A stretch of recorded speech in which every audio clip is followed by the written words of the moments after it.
A mother's love from beyond, his allergic reaction revealed the afterlife. Welcome everyone. I share stories of people who have had near-death experiences. If you enjoy these stories, please consider liking, subscribing, and hitting the notification bell for more content. It's free and helps the channel grow. Today, we'll explore an extraordinary near-death experience triggered by an allergic reaction to penicillin. Our storyteller was in a clinic, getting a penicillin shot when they suddenly had an allergic reaction. It started with buzzing in their ears, their heart racing, and then their vision started to close in.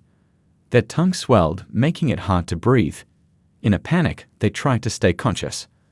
Medical staff rushed to help as the person heard urgent calls and felt their heart racing dangerously fast. They begged for help, calling out to Jesus.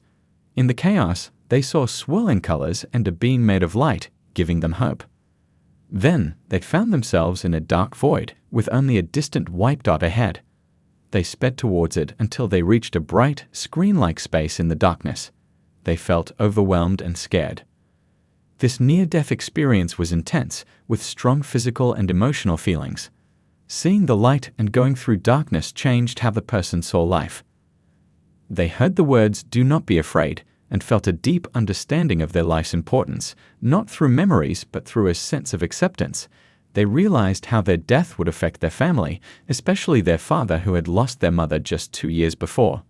In front of me, the whiteness had a depth to it, revealing what appeared to be a large boulder.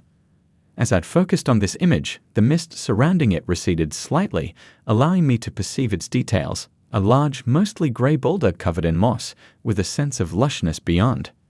Adjacent to the boulder, I noticed the silhouette of a person slowly emerging from the mist. As the figure became clearer, I recognized her as a woman, dressed in a chocolate-brown robe with a cream-colored cord around her waist, her wavy brown hair falling gently across her shoulders. She stood serenely, her face adorned with a peaceful smile, exuding a sense of perfect tranquility.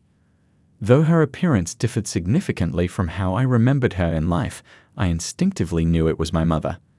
Despite her ageless beauty and the absence of the physical ravages of cancer, her presence felt unmistakably familiar and comforting. She seemed to be waiting for me, emanating an aura of serene acceptance. In that moment, I understood that I stood at a threshold. If I chose to move forward, I would cross over into a realm from which there would be no return. Two things overwhelmed me in that moment. Firstly, I realized that I had not made the most of my life and had scarcely experienced its full potential.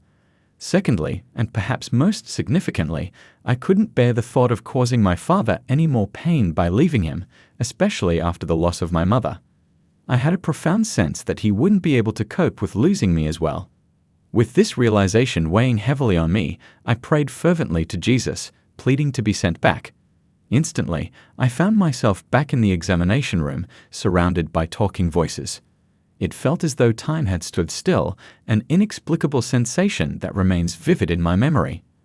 As the sensation faded, I'd focused on the face of the doctor who had administered the injection.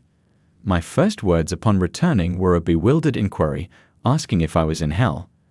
The doctor chuckled and reassured me that it wasn't the case. My perception of him, however, was distorted. He appeared almost clay-like, resembling a claymation figure with exaggerated features such as moles, scars, and wrinkles. Similarly, the other people in the room appeared strangely unreal, like characters from a claymation film. As time passed, their appearances gradually normalized, and my fear subsided. I asked someone to contact my sister and request her presence at the clinic. It wasn't until she arrived, and I saw her familiar face, that I knew I was safe and sound. That concludes today's account. As always, I eagerly await your thoughts and reflections in the comments section below. Until next time, stay safe and may you continue to be blessed.